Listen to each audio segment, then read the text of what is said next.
Welcome to Uncomfortable Podcast. My special guest, Cheryl Parker. Thank you for joining me. Thank you for having me. No problem. Can you tell the audience a little about yourself? Sure. My name is Cheryl Parker, and I work um, as an IT professional, actually, full time. And on the side, I do grief counseling and mental health workshops in the workplace. So I experienced a trauma 25 years ago when my 8-year-old daughter Rachel died suddenly from complications from a flu virus. And I was thrown into my own grief journey at the time. And while saying goodbye to my little girl, they asked me if I had considered organ donation because she was pronounced brain dead. And I recalled a conversation I had had with her 5 weeks before that, where I had been reading a newspaper article about a little boy who had undergone a lung transplant. And she was asking me some questions about what happened to him and where he got new lungs. I explained that somebody had died and offered to give their organs so that that little boy could live. And she went back to playing. And 5 minutes later, she popped her head up and said, "When I die, I want to give my organs so I can save kids." So, fast forward 5 weeks later, I am asked by the doctor if I've considered organ donation. And I said no, but she had. And the doctor's jaws dropped and the nurse's jaws dropped. And I told them the story. And in that moment of complete hopelessness, all I felt like I could do was fulfill on her wishes. So I had agreed to let them donate her organs. And through that decision, so many things rolled out into my life. Like I ended up being the national spokesperson for organ donation, and I was flown across Canada and spoke at different functions. And I saw during that time that there was a lot of people hurting and a lot of people dealing with trauma, a lot of people dealing with loss. And I just knew that I wanted to get to another place in my grief where I could actually help people because I just didn't want my loss to be about a woman sad about her daughter dying and that being my destiny for the rest of my life. I wanted this loss to mean something and I wanted to bring purpose to my life. So I have been working with clients for almost 20 years, walking them through the grief process, and then it kind of morphed into mental health, like a little more proactive approach to loss so that I just thought if I had the tools, I could have moved um, maybe faster or easier through the grief process than I did. And not to say that there's a right or wrong way to grieve, because there certainly isn't. There was just my way to grieve, and I wouldn't change it for anything. But I just thought if people could learn strategies for self-care and for mental health awareness, that when they are struck with loss, that they would be maybe a little more equipped to deal with it. So that's what I am doing. Okay. Thank you for that. Sorry for your loss. Thank you. You lost your husband too, right? Yes, actually, 5 years after, no, actually, let me think about that. 10 years after Rachel died, my former husband died by suicide. I'm sorry to hear that. Yeah, he never really got his footing after Rachel died, and he had some mental health issues himself. He was dealing with alcoholism, and yeah, he ended up taking his own life. Sorry to hear that. Mm. Do you believe there's a apparent timeline for grief, or does each person's journey differ specifically?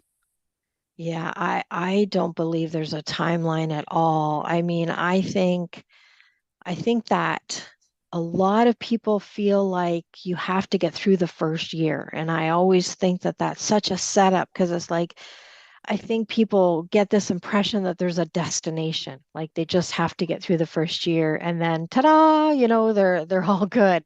But that is just so not the case. I know for me, I was 4 years before I actually put my head up and said, I'm going to survive this. And others around me said, "Oh, we always knew you would." And I thought, I didn't. I truly didn't. So I think it depends because so much.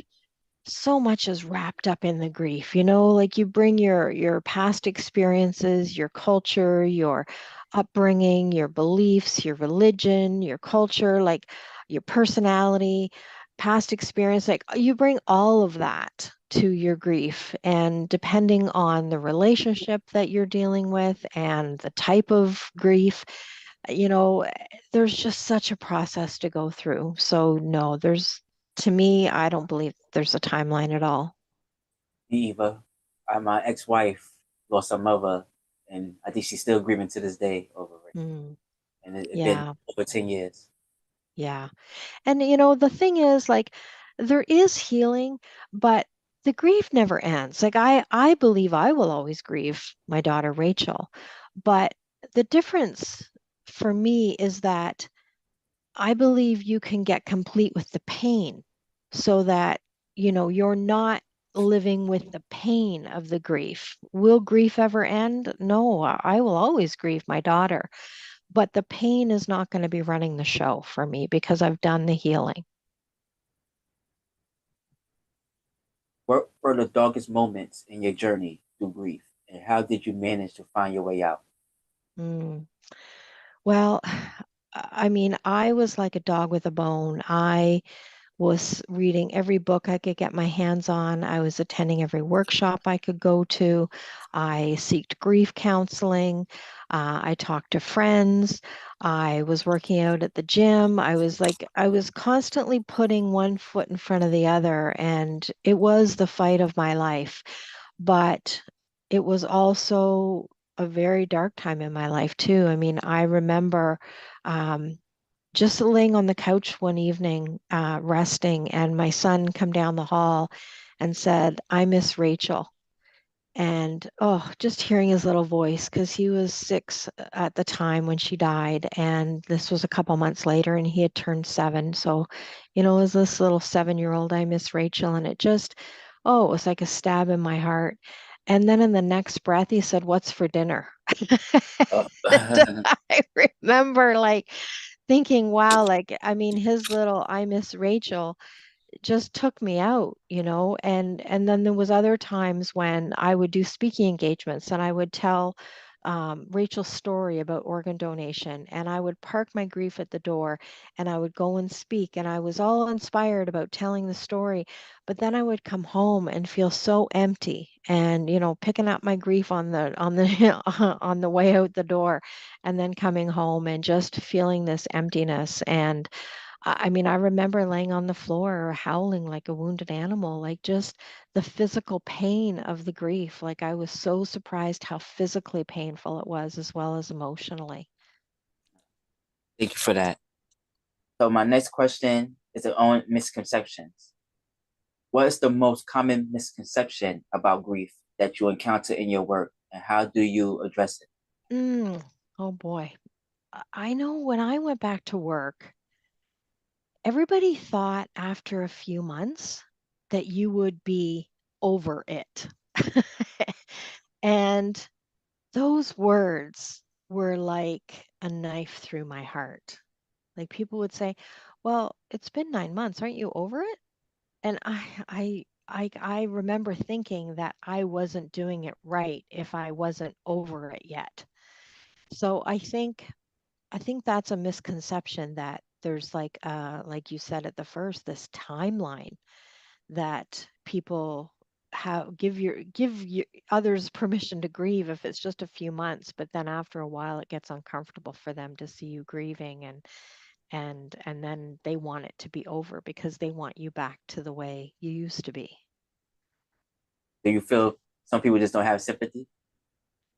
I think the to me it was like there was lots of sympathy in the beginning, but then the sympathy ran out with some. I believe. I think they may have like in some ways like felt sorry for me maybe, but to actually empathize and to give me space to grieve and heal on my own time, that that wasn't there. But I don't blame them. I think we're not educated about that. So we're not educated on how to grieve ourselves, and we're not educated on how to support others while they're grieving. And that's what the big, when I went back to work and I saw how uneducated we were about all of this, that's what motivated me to take on the educational approach. Like I said, I do grief counseling, but it's more like coaching and, like a guide, guiding you through your grief process because there is no education out there. And I wasn't really interested in becoming a therapist per se, but I definitely wanted to educate people. Thank you for that. And this next question goes along with the educating others. Do you ever struggle with reliving your own grief while helping others do theirs? And how do you cope with that? Yeah, I think because I am helping others, I think it keeps the conversation fresh and it keeps it real and it keeps it authentic. And so it always reminds me to walk the talk. I don't think that I could help somebody else through their grief if I wasn't dealing with my own. So, yeah, Definitely, you gotta work through your own problems before you help somebody with theirs. absolutely. Absolutely. Yeah. It would not be authentic. It wouldn't be real. And people see right through that. I mean, you got to be real. All right, this next question is on mental health and employees and coworkers. What role does mental health in the workplace plays in the grieving process, and how can employers better support their grieving employees?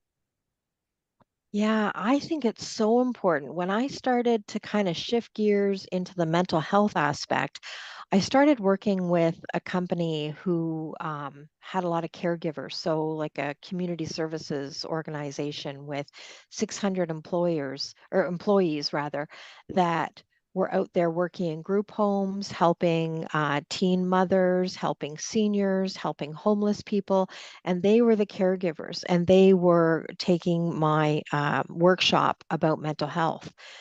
And so often grief came up because many of these people were working in group homes with either handicapped people or mental health issues with their clients.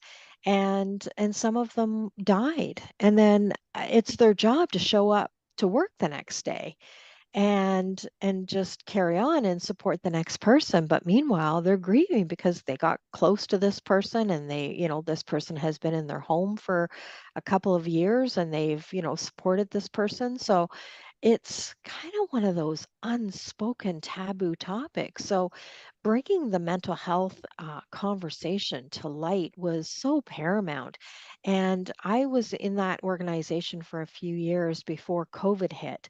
And then, of course, the support workers through the COVID period were on the front line, and it was so stressful. And I remember the CEO telling me that they were so grateful that their employees had gone through my workshop and understood how to take care of themselves and their mental health because it made them champions through the COVID um, episode for years that they went through that. So it better equipped them for what they had to deal with. Yes, COVID changed a lot of people's lives. I'm glad Yes, you it did to help did. your coworkers. Yeah. And I still think that there is a mental health crisis, even though the the strain of COVID has passed. I think there is such a domino effect and a ripple effect that we are still recovering from. Yes, you're so right. New York is crazy right now. You got Mhm. people like every other day. You got somebody getting stabbed in the streets or on the train. Yeah, The homeless people, homelessness is rampant right now. yeah, You can't ride the train without having somebody sleeping on the train or taking up five, six chairs because they stretched out on his train yeah, sleep. So you're so right yeah. about that. It's Yeah, a like lot of people lost their jobs, a lot of marriages fell apart, their businesses fell apart, bankruptcy, financial issues, and and businesses like a year and a half later they're closing because they couldn't keep up with the debt that they incurred through that. So like we're still running through the ramifications of all of that. yes, definitely. How did the loss of your daughter and at such a young age shape your perspective on life and death? Mm. Oh, wow. I remember at first, like once you lose a child, all of a sudden you hear about other people that have lost a child. And it was like I was put into this club that I didn't want to belong in. And I hated it. I hated it. Um, but I was a woman of faith and I did lean on God through that time because I needed his strength. I knew that I couldn't do it alone. Um, but I also, knowing because of my faith, knowing that I would be reunited with Rachel at some point, that kept me going. But also, um, the phrase "life is short" is such a cliche, but when you bury an 8-year-old daughter, like life is short takes on a whole new meaning. And there were people in my life that couldn't handle, the devastation of it all. They would keep me at an arm's length, or, our friendship kind of drifted apart. And that was okay because it showed me who was going to be there for the long term. And the people that surrounded me and supported me through that 25 years later are still my inner circle. They're still my people. So, it really does help you um, cut out the crap, so to speak, and what's important, and priorities get clear, and your faith gets clear, and the people that you want to surround yourself in your life and who you want to be in your life, everything gets really, really clear. Yes, it's hard to get love from others that's genuine. So I'm glad you was able to find that. Yeah. Okay, our next question is on my good grief. Mhm. What are the core principles of the program? Yeah, the core principles are number one, confidentiality. I create a safe space for the people who are working through their grief. And the other thing is that I invite them to be fearless because people walk through the door because they've had a certain loss, but we open up the doors and explore all losses in your life so that you can get a real picture of who you are in the face of loss and what has shaped your life and your values and your beliefs around loss so that you can better understand who you are. And then I give you the tools in order to move forward through that grief, and you learn a framework so that you can learn how to process those emotions, because until you acknowledge them and you express them, you can't resolve them. And so having a safe space, being fearless in your approach, and then processing those emotions, that's really what it's all about. Thank you for that. How do you handle situations where clients feel stuck and able to move past their grief despite trying various methods? Yeah, I'm just patient. I'll move along at their pace. Just like there's no timeline with regards to your grief process, I always tell my clients that, if they are stuck in a chapter or they need some more time, to take an extra week, and we'll skip a week and let them just percolate with the questions, or like the workbook that I use as my curriculum. It's very interactive, and I ask a lot of questions because it's about their inquiry into their grief process. So, if they struggle with some of the questions or they're stuck, then they come to the session and we work through it together. So mostly, what I do is I just ask questions, and then they are able to process and come up with their own answers. It's not like I am, I'm doing a little bit of teaching, but it's mostly just me holding the space for them to do their own inquiry about it. This is going to double down on the program part, your program. What are Mhm. the seven stepping stones to reclaiming your life after loss? How do they help in the healing process? Yeah, so the Seven Stepping Stones is it's an ebook that you can download off of the website. And it's for somebody who maybe isn't ready to actually work with somebody yet on their grief, but they're interested in what the journey would look like. So I wrote a seven stepping stones so that they can kind of dip their toe into the water and see, just try it on for size.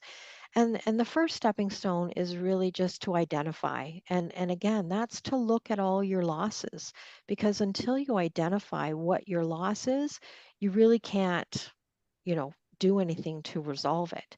And then the next stepping stone is explore. So I have you, take a deeper dive into your losses so that you can again look at them from a different vantage point and then to just notice your good days, notice your bad days, and how you cope with those because it's good to understand what your coping strategies are and how you're moving through the process.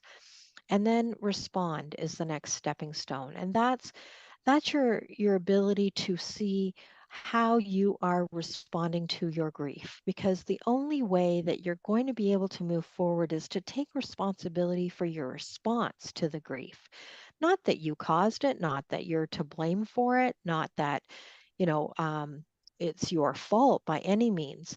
But the only piece that we can actually own and take responsibility for is our response to it. So that's a huge, huge piece of the journey. And then open. That's about opening your heart and being open to forgiveness.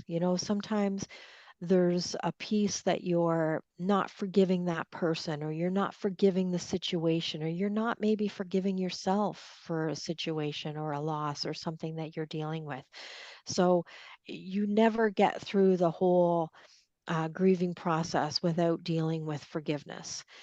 And then allow. It's about opening up your heart and allowing something else in. It's about letting go and letting go can feel like, oh, you want me to let go of my loved one. No, it's not about that. It's about letting go of the pain so that you can allow love back into your heart because quite often people are stuck in their grief because they don't want to let go, thinking that if they hang on their loved one, they feel close to them. And that was my case for sure. Like I wanted to keep Rachel close and I was okay with the pain because to me it's like if I'm hanging on to the pain, I'm hanging on to her. And it was actually the opposite. Because once I let go of the pain, then there was actually room in my heart for Rachel to come into my heart. And then I felt closer than ever to her.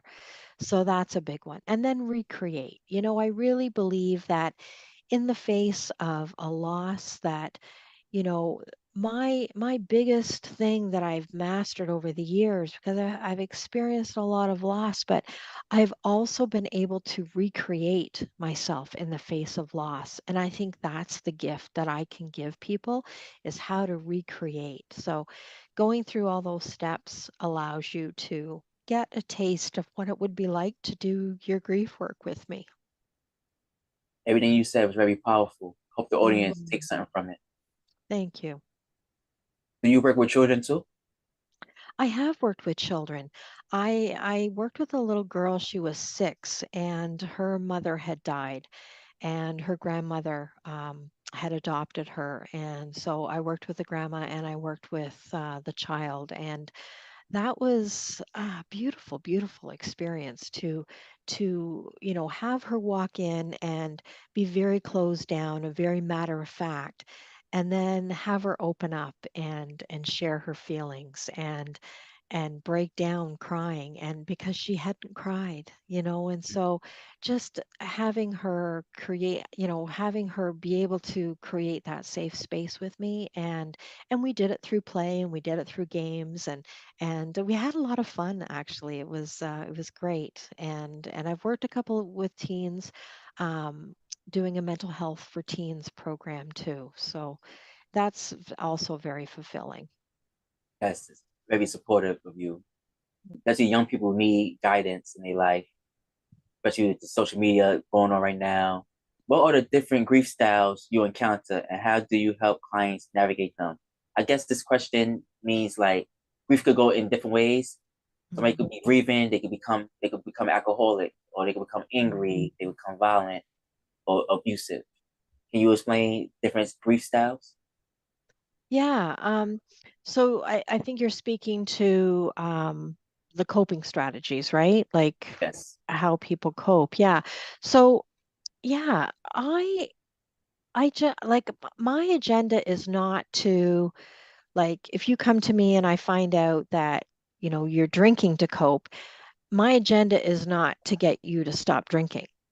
Like, there's no way I could do that. Let me give you an example. So, there was a woman who did the course because her mom died and she was struggling. So, we're going through the course and we get to the section where we're talking about coping strategies. And she was, being fearless and being honest with her coping strategies. And she said, I spend all weekend in my pajamas watching home decorating shows. And I'm thinking, oh, I'm jealous. I want to spend the weekend in my pajamas watching home decorating shows. On the surface, it's harmless.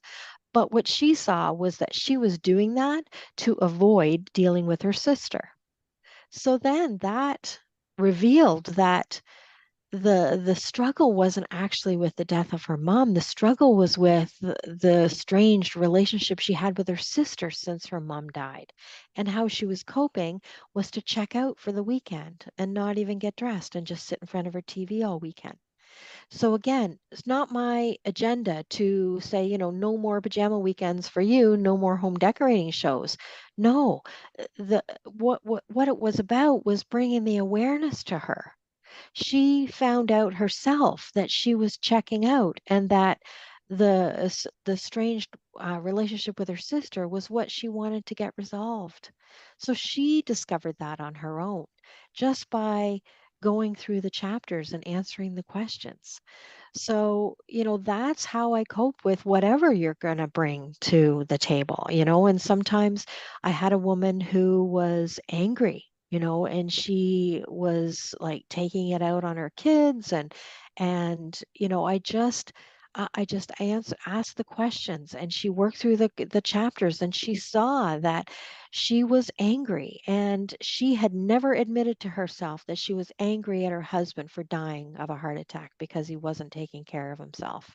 So once that got revealed and once she got in touch with the anger, because women don't do anger very well, we're not programmed and conditioned to deal with our anger, so we suppress it and we blow up in inappropriate ways in different ways. It's like holding um, uh, um, a beach ball down under the water and then it's just going to pop up every which way, right? It's never going to come up gently.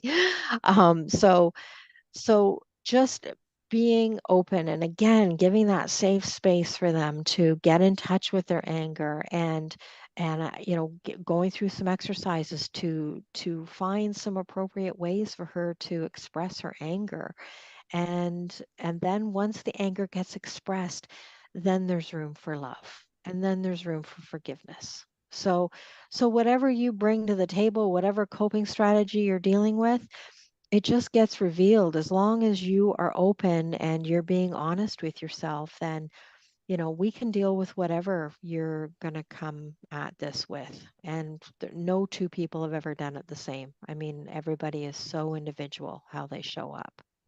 Yes. I totally understand the story that you just told because I got a great aunt who lost her only son, and Mhm. she'll be saying sometimes, why he didn't take care of himself. I told him to go to the doctor, that, and not realizing, what she's doing, but she does it often, talking to herself about what her son should have did if he would have listened to him. Yeah. Yeah, it's tough. It's really tough. I worked with another client and her son had died at 16 and it was 6 years later and she came to do my program and I thought, gosh, and she told me that she hasn't spoken about her son. There's no pictures in the house of her son. Like it's just like taboo. It's like not spoken about. Her marriage was on the rocks. Her relationship with her daughter was on the rocks. And I thought, oh gosh. what am I going to do with her? It's 6 years later. She's had 6 years of this behavior. Well, we started the course and she opened up her heart. And gosh, this woman, she recognized that there was some guilt that she was dealing with from an abortion when she was 16 years old that she got complete with. And by week 5, she was bringing photo albums and showing me pictures and telling me stories about her son after 5 weeks. And by the end of the program, she had hope for her marriage. Her daughter and her were talking again. Like, it's just like amazing, amazing what can happen when you are willing to open up your heart and look at what's really going on. Yes, all you gotta do is try, and once you Yeah. try, results happen. Yeah. You may come to the program with one loss, but it's not the first and only loss you've ever Mhm. had. So, we accumulate them and our coping strategies kick in and we're resilient. We're human. We bounce back. We cope and sometimes it's not healthy ways, but we have learned how to cope. So, it's there's an accumulation but we all have limits and it's about learning when those coping strategies are no longer serving you and just being honest with yourself about that. I cut my family off for 4 years because I wasn't told that my great grandmother passed away. Oh, So she passed, and I found out by looking at a family member phone, and oh, I'm like, she passed, and she was in the casket too at that. So I'm like, she passed away, and like nobody told me, and like they're like, oh, we thought you knew.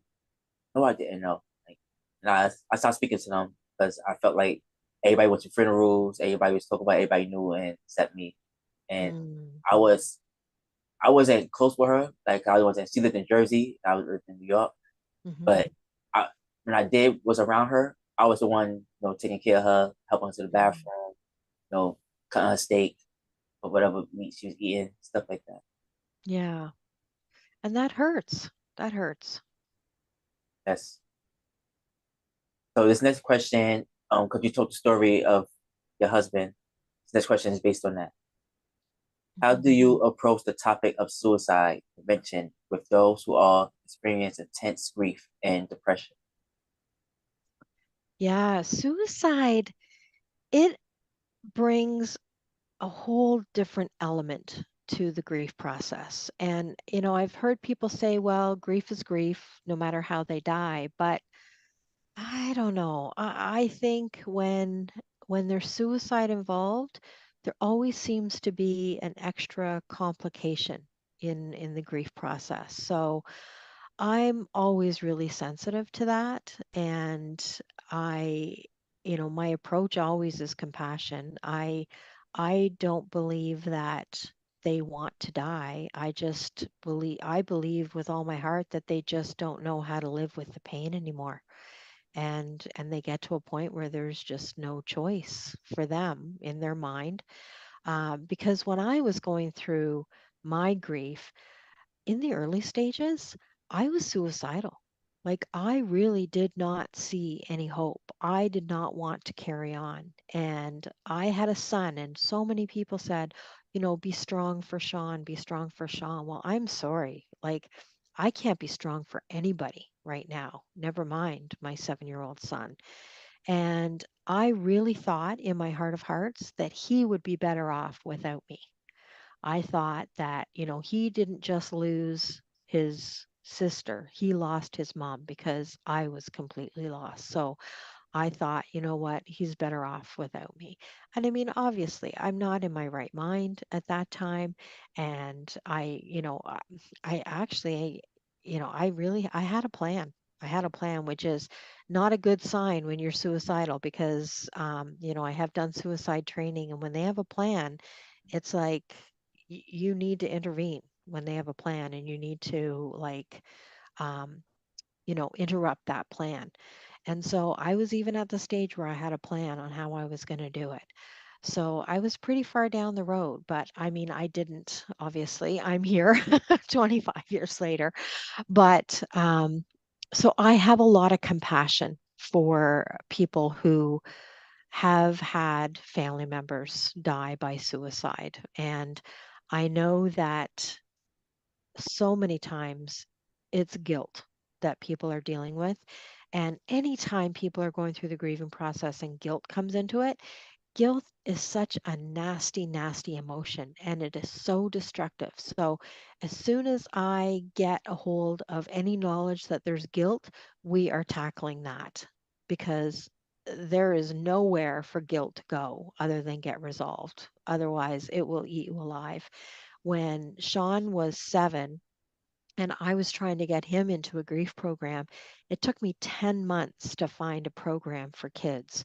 And even at that, I lived an hour outside of Toronto. I had to drive an hour on a Tuesday night on a school night to take him to Toronto to get to a grief group.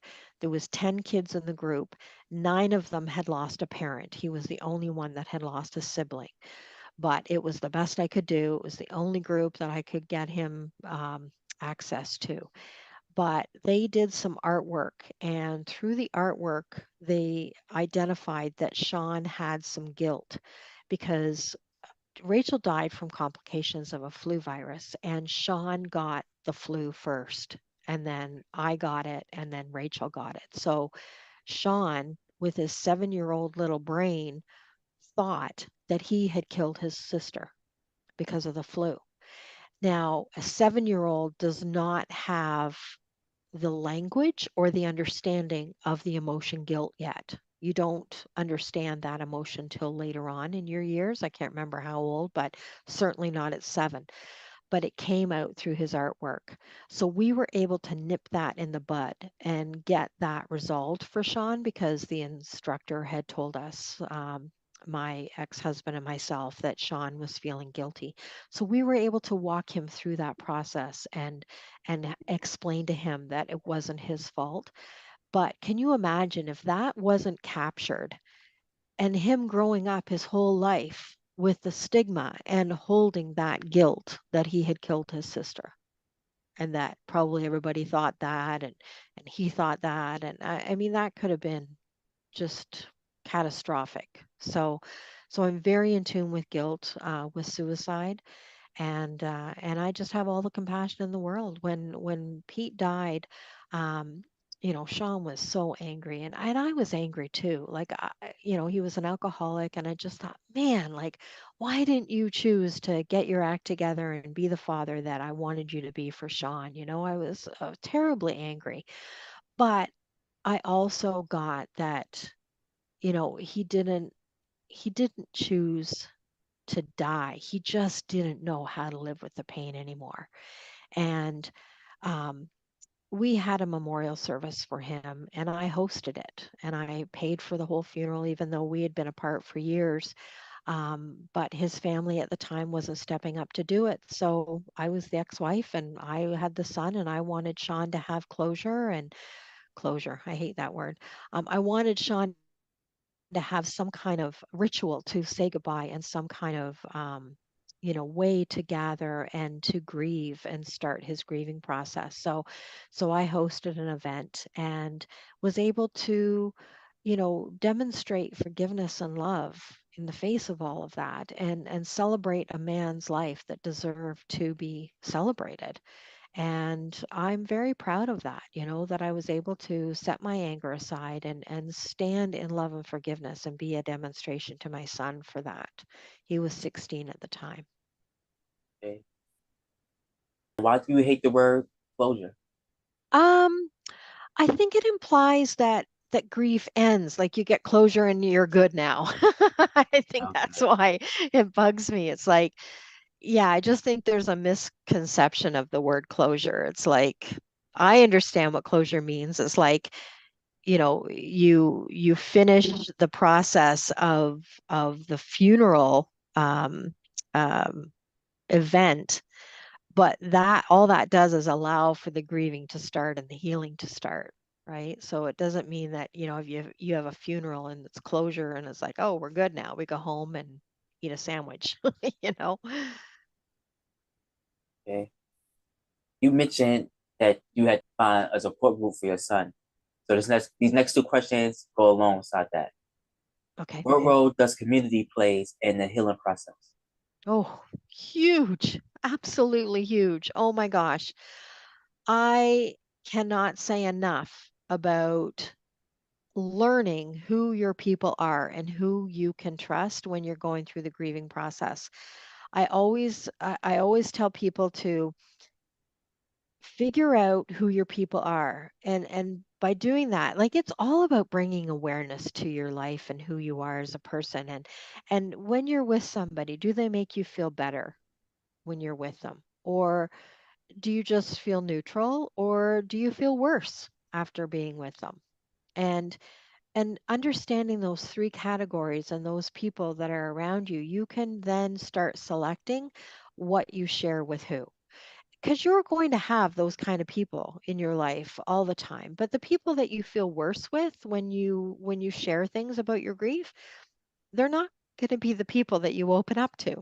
Mhm. You can be pleasant, you can talk about other things, you can even tell them that you're sad, but you don't go much deeper with them, because when you do, you feel worse because they say things that don't make you feel good. And then there's the neutral people, and you can just have a laugh with them or spend time with them. And then there's the people that you can go deep with. Like, I had a friend that called me every single day to check in with me. And whether I was in a good place or whether I was crying my eyes out, she didn't care. And so you get to learn who can actually sit with your grief and be with your sadness. And so that is so paramount. And I was off work, so I did place myself in community all the time. Like, I went to a Bible study, and so I had a group of women that I hung out with, and then I had another woman that I met for coffee every Tuesday morning. And my friend from out west called me every day. And I surrounded myself with community all the time. And now sometimes I didn't want to be with people, and they would show up at my door and drag me kicking and screaming. But, in hindsight, I realize now that that was what actually saved me, was having community around me and pulling me towards life and choosing life. Okay, thank you for that. How do you stay motivated and maintain your own mental health while helping others with their grief? Well, again, I think it keeps the conversation fresh. When I'm facilitating these workshops, it's a constant reminder for me to be walking the talk and to be using the tools all the time. It's not a one and done. Like, I say to my facilitation participants, it's like, I'm going to teach you things, but you're going to be able to walk out the door and be able to use these right away.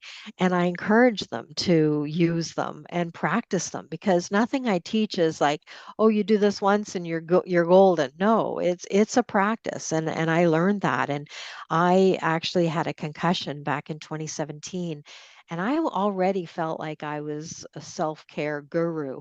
But having a concussion and having to care for myself in such an intense way, that took my self-care to a whole new level. And I was dealing with different losses, with a concussion. It's like, a loss of routine because I was off work, and loss of um, freedom and independence because I couldn't drive. And I mean, loss of joy. And I love to read, and I couldn't sit and read a book. Like, there was just so many different losses that I was dealing with the concussion.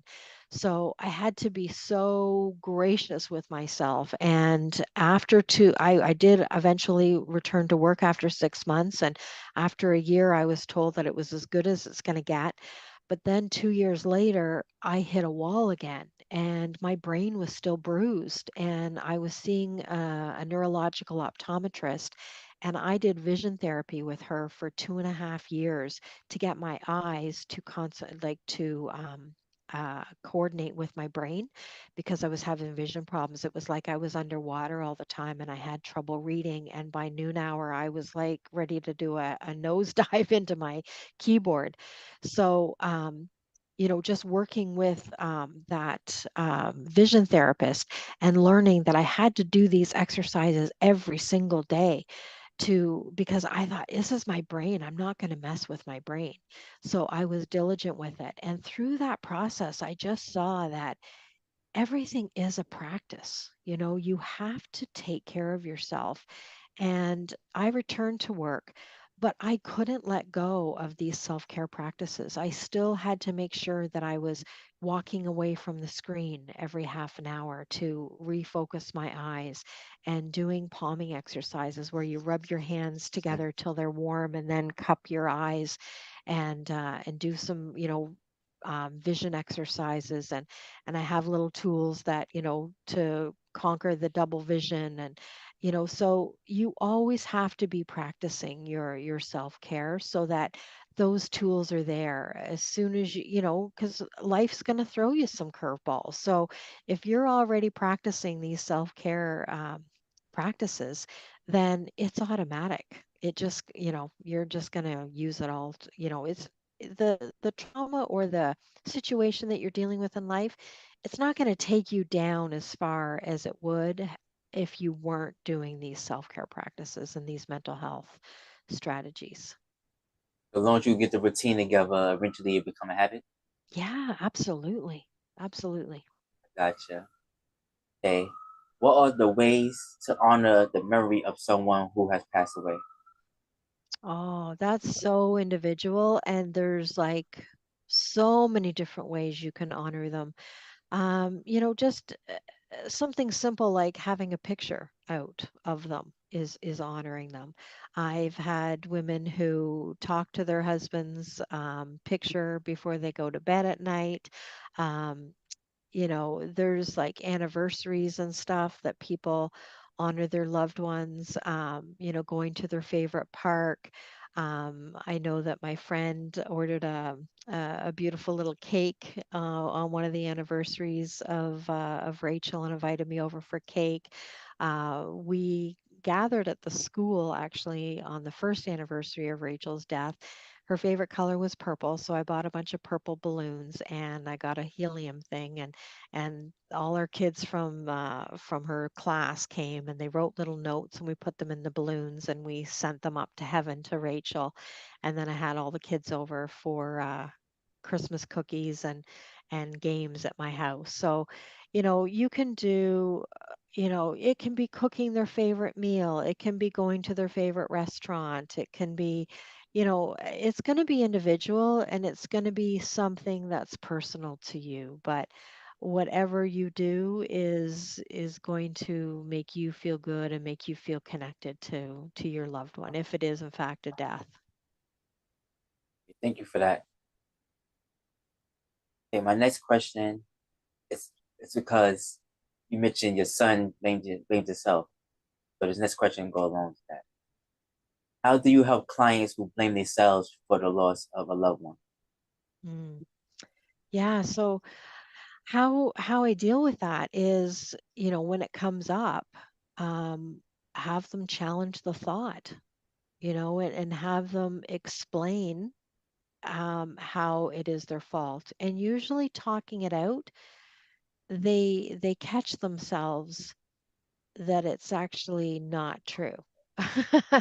um, I used to think like I used to play the game what if and what if I did this and maybe I should have and you know uh, Rachel was at Sick Kids Hospital in Toronto, world renowned hospital and I was thinking, well, I should have known, I should have done this or done that and people would challenge me. It's like, really, you would know more than the doctors at Sick Kids Hospital. Hmm. And hearing that, it's like, oh yeah, that's a little ridiculous. And and when I try on the idea that I'm responsible for Rachel's death, I I can't believe that sentence because if it were up to me and I was responsible, there is no way that would have happened on my watch. No way. If I was responsible, wouldn't have happened. So when I realized the reality of that, it's like the rest of the morass of things that I think just melts away because it's like it's just not true. So, I don't like make them wrong for thinking that, but we just talk through it till they get to a point where they can see themselves that they're not responsible. That makes total sense. I never realized and never thought of it like that. But Yeah. yeah, if you had control, why would you let that happen? Yeah, That makes you total wouldn't. You sense. wouldn't. Yeah, you wouldn't. You're right. No. Okay. What role does creative expression plays in healing from grief? Oh boy, I think it's huge. I remember when I was off on bereavement leave, a couple of girlfriends of mine that were really, really good painters invited me to go to a painting class. And I laughed because I was not a painter and they were beautiful painters. And they just said, I don't care how bad you are, you're coming. And they picked me up and took me to this painting class. Mm. And I was like, guys, I cannot paint. Well, it was like they taught you step by step, and I did my best. And I always thought like my painting is terrible compared to theirs. But I'll tell you, the time flew, and we laughed through those painting classes, and we ended up doing it for years. And actually, to this day, those two girls and myself still get together and paint once in a while, and we do watercolors together. And so having a creative outlet like that was such a big part of my healing process. And I also love doing collages too, like just cutting out pictures from catalogs and from magazines and stuff, and putting it onto a board. That was another creative expression of mine. And Sean, when he was 7, that is exactly how he grieved. Like he played the piano, so he would write music about Rachel. He'd write a song and he'd play it on the piano. He'd write little stories about her. He'd like make little storybooks and draw pictures. And it was totally his creative expression that's how he grieved. So I'm a big advocate of that. And then I planted a garden in the backyard and we created a library, a little reading corner at the library at the school of Rachel's, and I painted a flower box and donated some Bibles to the church that she went to Sunday school. So, like, there was always creative things going on. We planted a tree at her daycare, and one of the guys at the daycare he carved out "Fly with the Angels," Rachel, and put a big rock underneath the tree. Like, so creative expression has been a big part, I know, of our healing, and I'm a big advocate to encourage that in my clients as well. Okay. If you don't mind me asking, how is Sean now? Like, how old is he? Oh, He's a grown man now, right? he is. He's 32 now, and he still, oh my goodness, adores his sister. And because we've gone through what we've gone through with losing Rachel and his dad dying, like Sean and I are just so, so close. And he, like, on the anniversary of Rachel's death, I always like, how you doing, Mom? Are you okay? I had a bit of a tear today and thinking of you. And like, he's just so sweet about it all. And actually, last Christmas, he was home and a friend of his, I got to tell you, um, so I've got their school pictures, and every year it was kind of ceremonial that Sean would take out his picture and put in the new picture in the frame. And when he got to be 8, the same as Rachel, it was like, wow, I'm the same age as Rachel now. And then when he was 9, it was like, wow, like I'm older than Rachel now. And then, as the years went by, it's like, wow, like she's been gone like longer, like she only lived to 8, and now like she's been gone 9 years, 10 years, 11 years, like just counting the years and that ceremonial change of the frame, and he's got all those pictures.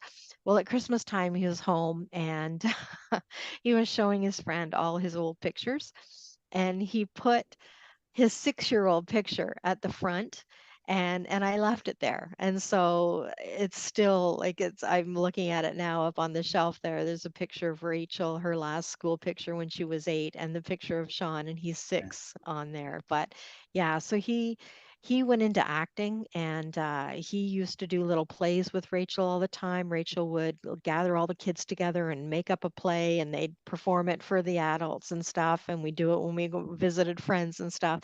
And Sean ended up pursuing an acting career for years, and he said that he always contributed that to Rachel. And so, yeah, he's still adores his sister, wishes that she was here to kick his butt sometimes. But yeah, it's yeah, he's amazing. Thank you for that. I understand a little bit of that. My mother had a sister that passed away when she was probably like 10 years old. So Oh, wherever they bring her up, they always say she'll be around such an age. One of my cousins, so she probably be I'll be 40 in 3 years, so she probably be like 45 right now uh, if she was alive. No, so they uh, always like, oh, she'd be around that age. She'd be around that. yeah, yeah. Like Understand that. it's like you age them as you go through life, you know? And I remember when my friend's daughter turned 21 and how she was commenting on how the relationship with her daughter had changed. And I remember saying, "Oh," I said, I just felt a pang in my heart." And she goes like, "Why?" And I said, "Because I didn't get the chance to like have a different relationship with Rachel like you're experiencing with your daughter." And she said, "Are you sure?" And it just stopped me in my tracks, and I thought about it, and I thought, "No, she's right. My relationship with my daughter has changed."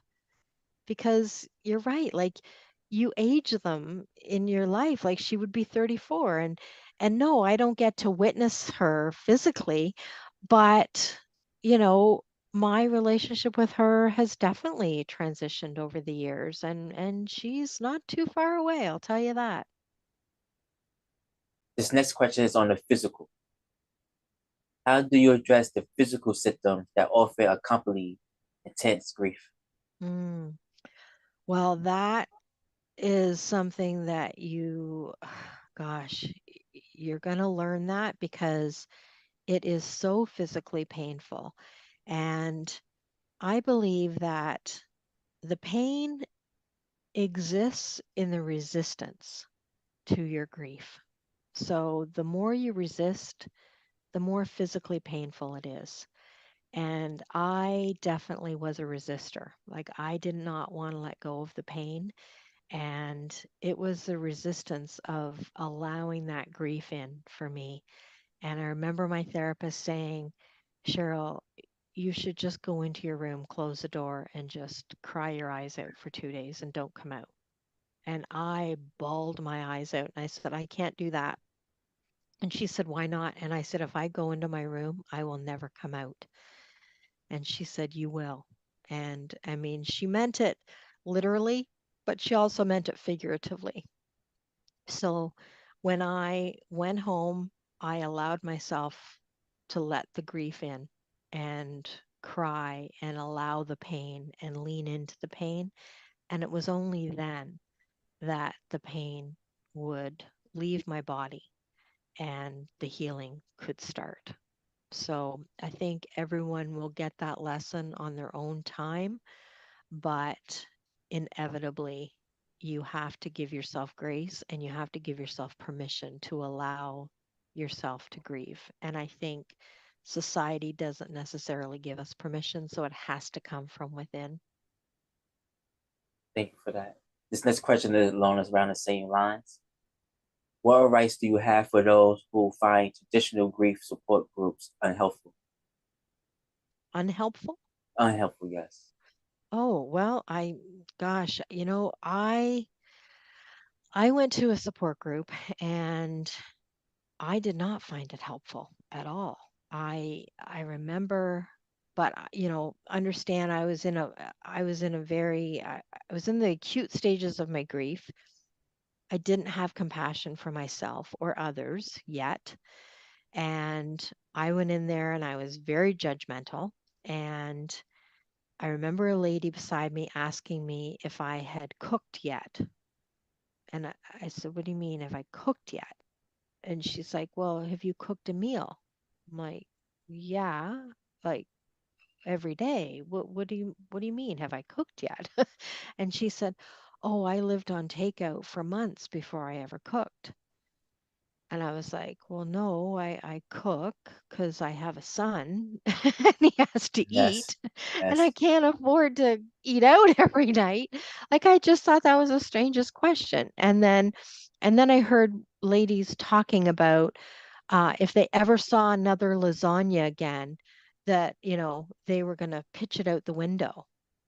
And I was like, wow, like people are dropping off food at your house and you're that ungrateful. Like, I just thought these people are so ungrateful and so bitter and grumpy. And I just thought, I don't want to be this. Like, this is not who I want to be. And I was really judgy on them, but I knew that this is not what I wanted to be. And so I never went back to that support group. But having said that, I would never discount anything that I did in my grief process. And that support group meeting served its purpose for me to show me what I didn't want to look like years after my grief. They do say misery loves company. You wasn't Yeah. miserable. You was just sad, but they was miserable. So Yeah. you couldn't And join them. Yeah, and I've had clients that have come to do the program that have raved about support groups. And so I would never discourage anybody from doing support groups. Like, I had a client and she was isolating herself, and I encouraged her to go to a support group, and she went with her friend, and they had such an amazing experience. And it was so good for her to get out with people and to relate to other people going through the same thing as she was. And so it definitely can serve a purpose for sure. And when I run groups too, I love the group dynamic that gets created. And you also get a chance to be a contribution to others in your own pain. You can kind of get out of your own way and be there for others. And it validates you too. It's like, okay, I'm not going crazy. Or you can get advice. It's like, oh, that woman tried this. Maybe I'll try that. Or yeah, that makes sense to me. So I would never discount a support group. But when you said, when it's unhelpful, I had my own example of when it was unhelpful. Nothing wrong with that. What do you hope people take away from your book and workshops? Oh, that there's hope and that there's healing, and that, you can rediscover the beauty of life, and that grief is not a life sentence and it's not a destination. It's something that happens, and that you can move through it, and that there is another side. Where do you see my good grief in 5 years? Um, well, I would love to have online programs and webinars so that I can create more community. When people approach me, they're ready to do their grief work, and a lot of people want to work one-on-one. And I love that sacred space that gets created with the women that I'm working with, or the men. Typically it's women, but I have worked with men too. I love that space that gets created, but I would love to reach more. So I would love to have webinars running on a regular basis and have a community thriving and people like supporting each other. Okay. If I can do anything to help you, just let me know. Don't hesitate to ask. And I really mean that. So don't Mhm. hold me to it, okay? Okay, All thank right. you. No problem. So this game don't have a name, but I'm gonna explain it to you, okay? Okay. All right. So if you could be anybody, past, present, or future, for 1 year and come back with their knowledge, who would it be? Oh, wow. Come back with their knowledge. Yes. Hmm. Oh, boy. Oh, wow. I love that question. Take your time. Everybody does the same thing. They take their time with the question. Yeah. Boy, oh, boy. Gosh, you know what? I'm going to say my daughter Rachel. Okay? Yeah. What you want to bring right back? The memories she had, the good memories she had. Yeah, because she she just took life by the horns, and she just she lived out loud. She was confident. Um she knew who she was and what she wanted, and yeah, she was bold, she was fun, and yeah, she was just a force to be reckoned with. And I just feel like with her crossing over, she has knowledge that we can't possibly have as humans. So I just think she's probably got a world of knowledge and wisdom after crossing over, and I'd love to have that knowledge and wisdom. It makes so much sense, and that was so much deeper than what I was thinking. That's amazing what Yeah. you said. And I was just the interview I had before you. We was talking about energy, like people like because energy, like people don't die. They just energy just changes Yeah. forms. Yeah. Thank you for that. You got any last words for the audience? Um, any last word? Just whatever you're dealing with, seek healing because it is so worth it. Don't, you know, to struggle is a choice, and I just don't want anybody to live their life struggling. I want every soul to be healed in the world, and that's what I set out to do, one soul at a time. Yes. All you can do is one go at a time. Yeah. Thank you for joining me. Thank you. Thank you for watching Uncomfortable Podcast. My special guest, Cheryl Parker. Thank you for joining me again. Oh, thank you so much. It was a pleasure being here today. No problem. I'll put all your information in the description so people will find you easily. Super. Thank you so much.